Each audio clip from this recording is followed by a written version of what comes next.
Hello everyone, Pantoufleee here today for a new review concerning the AUF Pantoufleee, the tier 9 German tank destroyer, the one coming right before the Grill 15 that you can see on screen on the right. So, what do you need to know about this tank? Let's talk about the pros and the cons, because concerning the gameplay and the playstyle of the tank is gonna occupy us a bit more. So, you might all know, and I'm pretty sure you all know, that this tank doesn't have any armor, and by no armor I mean that everything is gonna go through, including HEs, so really be careful about that. When someone is shooting at you, always expect them to shoot HE, so you know if you can come around the corner without dying or not. That's important. Now, the main thing about this tank is the gun, and also the fact that it has a turret and the good mobility. For a tank destroyer, you are gonna be quite mobile, and of course having a turret is gonna help you a lot, especially if you find yourself shooting at turretless tank destroyers, because you can try to circle them or stuff like that.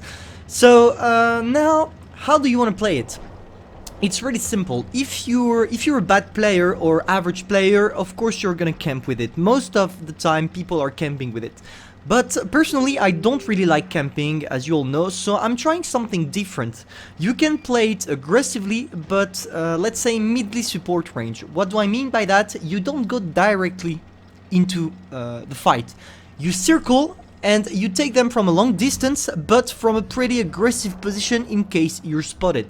And that's exactly what I'm doing right now. I'm alone on my side. I know that I'm alone, and it's a bit dangerous what I'm doing, but I'm still far away from the opponents. For example here, if I take the example of the Leo one, if the Leo one decided to push me, I would be able to destroy him easily. Why?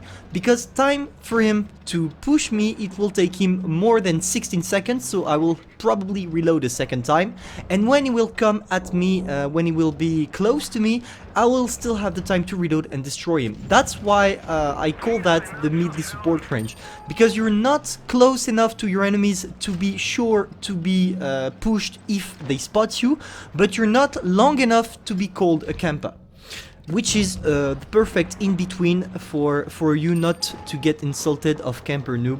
And I hate camping, so I'm gonna play it all the time like that. So these are the two main types of gameplay you can use with this one. Now look at what I'm doing right now, that is interesting as well.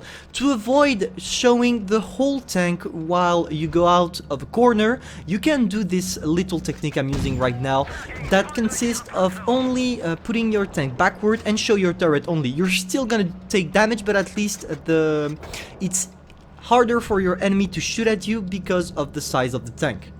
Now, what are we gonna do? We need to play it a bit more aggressively, because as you can see, we still have 4 guys that are one shot.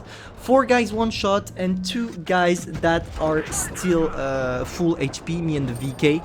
But they know that, the enemies know that, and that's why they are trying hard to destroy all of us.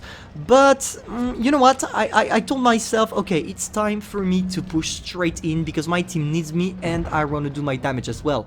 We go for the Yak Tiger on the side armor, we derp it, now we go back, we are in a 3 versus 3 situation. T92E1 is coming, and I thought, hey, T92E1 is gonna destroy me completely with HEs, so I'm gonna try to get him first, because I was spotted when I shot at the Yak Tiger, so he's maybe expecting me to push and not coming back for him.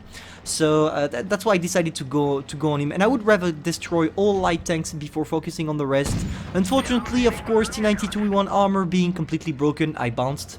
Now, can we still chase him? We're gonna try. We're gonna try, and lucky me, this T92E1 clearly didn't know how to play his tank, because the guy went right in front of me for no reason and just died like that.